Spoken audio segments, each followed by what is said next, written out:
violent when a Memphis repo man gets underneath the wheel of a car. That one from the prior episode. This is Welcome to Just Greg. Thank you guys. It's awesome to see you guys. And this is the first time I've ever recorded a Just Greg live, which is kind of cool. As a trailer to The Bar is Open. So this one, I'm calling it a message to my wife, but it's also a message to a lot of people out there. I've already recorded this once, and I fucked up the goddamn audio for some reason. But really what it comes down to is Beth is retiring. But Beth isn't just retiring. She kind of faced a fork in the road, and sometimes shit happens. And in your life, sometimes we face that fork in the road, right? What happens in those points is you have a kind of an inflection moment, right? Where you get to decide, what do I want to do? Where do I want to go? Right? Do I want to stick to the current path, or do I want to fucking move off and do something different? Do I want to try? She's not gambling anything. Do I want to try my hand at something new? Right? We've got working at the firm that we've worked at, call it the firm. Fuck it, for this episode, we'll call it USAA, right? The firm. She's worked there for 26 years, right? She's put in her time, and similarly to military people that have worked in the military for 22. My dad was in the Marine Corps for 22 years, right? When you put that much time, you have to start thinking about, okay, what's the next thing? Which is an amazing thing to be able to do, right? Been there for 26 years. And I'm super pumped for her, right? When I recorded this the first time, it was a little bit different. And now I think I have even better perspective of it at this point. When you're married, you take on a lot of stress and worry for your spouse. She takes on a lot of stress and worry for me, and I absolutely will for her, right? But you try and help your spouse through these things, your wife, your husband, whatever, through these things, right? And you go, okay, what can I do for you? This is something that she needs to make a decision on. She's made the decision, move on from the firm. But what's next, right? What do you do? How do you fucking go about this, right? How do you go? Where do you go? What do you do? In our situation, we're lucky. So I will be quite honest. This isn't a she got fired kind of situation. This isn't a there's no money coming in. It's not that kind of situation. So I'll be transparent with you guys there. This is she got the opportunity to get a severance package, and she decided she could have stayed with the company or moved on, and she decided she's moving on. When you think about things like that, or your friends that are going through these things, we have a very, very, very close friend that's right across the street that's going through something similar, right? And you have to be gentle with the scenario. You have to be, it's like, because there's going to be a lot of people going through this. I have a feeling in the next like several years, right? Somebody's going to change. And as you get to a certain level in companies, this is for all you young guys out there, young ladies and gents out there. It's part of corporate world. It just is.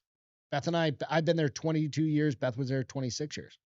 She could have found something else probably in the company, but you have to make a decision for yourself. This is not a bad time. In our vows, in our wedding vows, Beth, we made the decision that in good times and bad times, we're going to stick by each other. We're going to figure things out. This is a message directly to you, Beth. We'll figure things out, right? It's a part of it. We'll have fun along the way, struggle. God never puts anything in front of us that we can't handle. We've always said that. That's our kind of mantra of living life, right? We'll figure it out. Jobs. So this is another thing you guys need to think about is jobs. All right. We've been in the insurance industry, both Beth and I. Beth, you and I have been in the insurance industry for fucking over 2 decades. Think about that. I go back to the military thing. It's like, holy shit, how do I translate my skill set that I've been in the military, you fucking military folks out there? How do I translate my military skill set into another world, another avenue? Well, you just do. You have all of these skills. You have all of these amazing interpersonal skills, not just impersonal, project management, skill management, people management, all of these things that you can bring over to another area, right?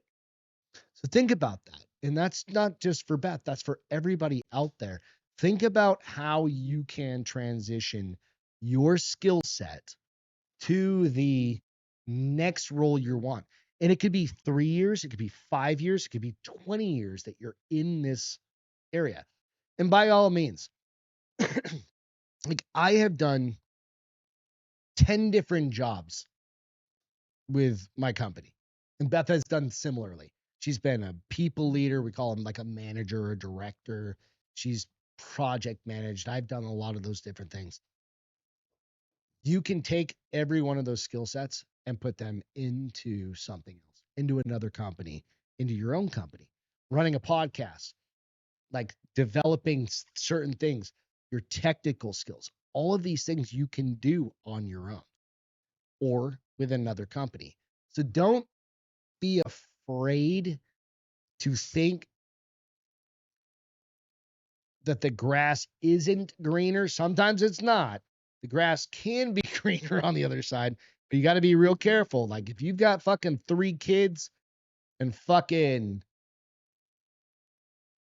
life insurance and health insurance and your wife's covered and or your husband's all those things are covered, be cautious. Like just do it responsibly, right? I'm not saying there's jump fucking ship by no means.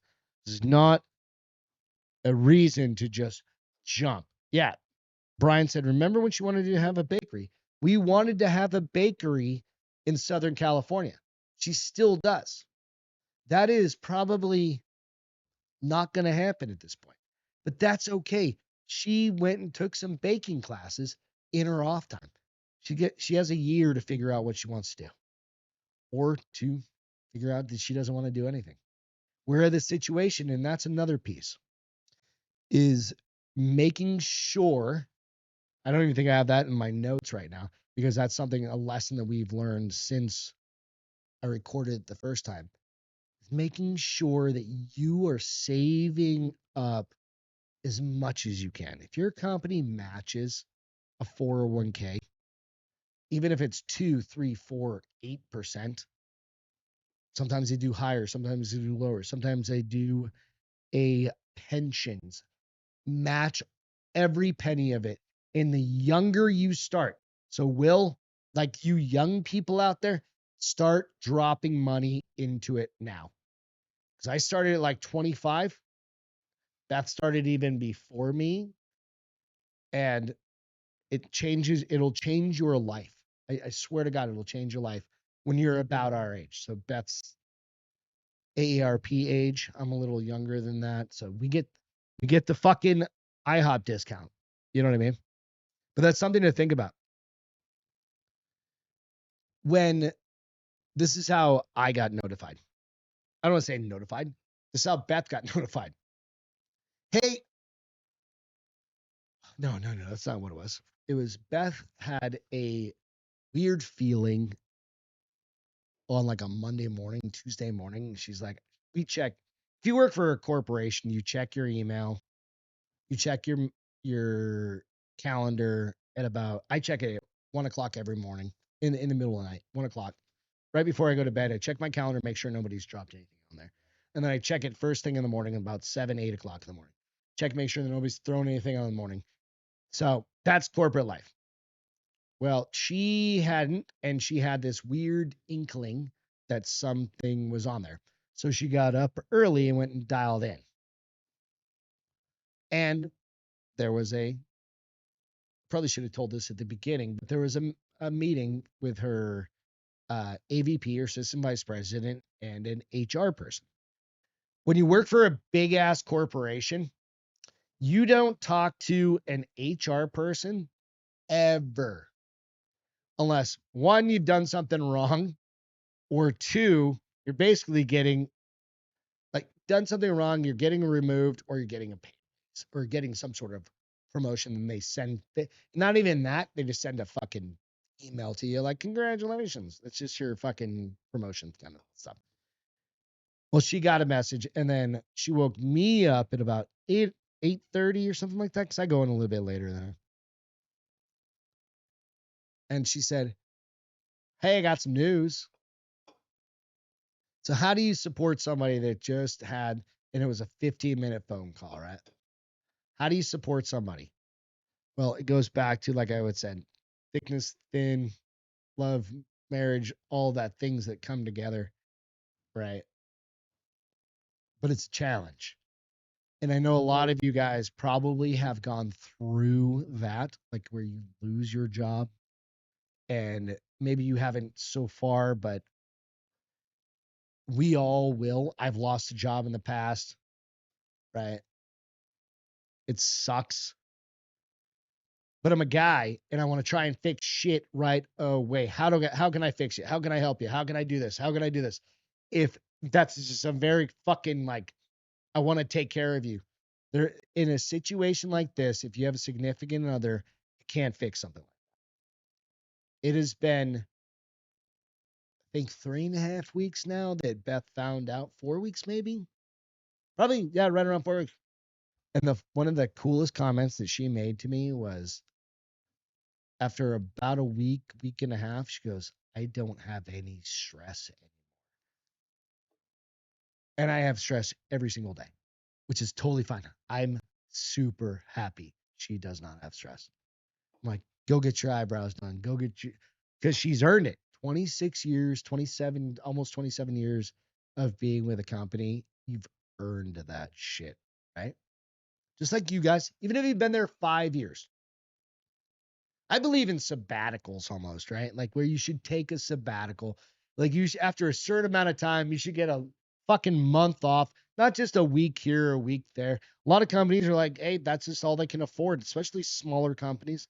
Big ass corporate companies, fucking give a goddamn sabbatical. Fuck it. What's it gonna hurt the company? A lot of countries even do that, right? So I don't know. Being supportive, but knowing where your steps are and then giving time is really what I'm getting at that point. So, you know, the environment that we live in is ever changing. Do not get in the system direct message to Beth. This is, and to some of you, to those of you going through this, right? The media is going to say to you that the job market's fucked. And I can promise you it's not. It is not. There's going to be a lot of people. They're like, oh, 10,000 people laid off here and 25,000 and the government's laying off people and blah, blah, blah, blah, blah. Now that's called refinement. That's called efficiencies. Every company does it. Our company did it. We never thought that that would happen to one of us, but she was one of 50 people out of 38,000 that it happened to. And she could have gone and found another job. She chose to retire. So don't look at losing your job. You can look at it as an opportunity, right, Castro? You can look at it as an opportunity. We've had these conversations. It's a Y in the road. And she took that other step and decided, I want to do something different. And you guys can do that too. So with that, whatever happens, Beth's going to land on her feet. If you guys want ever to talk, Beth's learning all sorts of crazy shit about ChatGPT for resumes, and she's learning about, she's going out and doing different things. Keep in mind, I know you guys have to have jobs, most of us have to keep our jobs, but she's got a little bit of freedom, which is great, but that takes time to get that fucking freedom, right? So if you ever want to talk about like jobs, corporations, working in the corporate world outside of like normal times like this, reach out to us. I would really appreciate it. All right. And I love you. Just Greg, go follow Bars Open.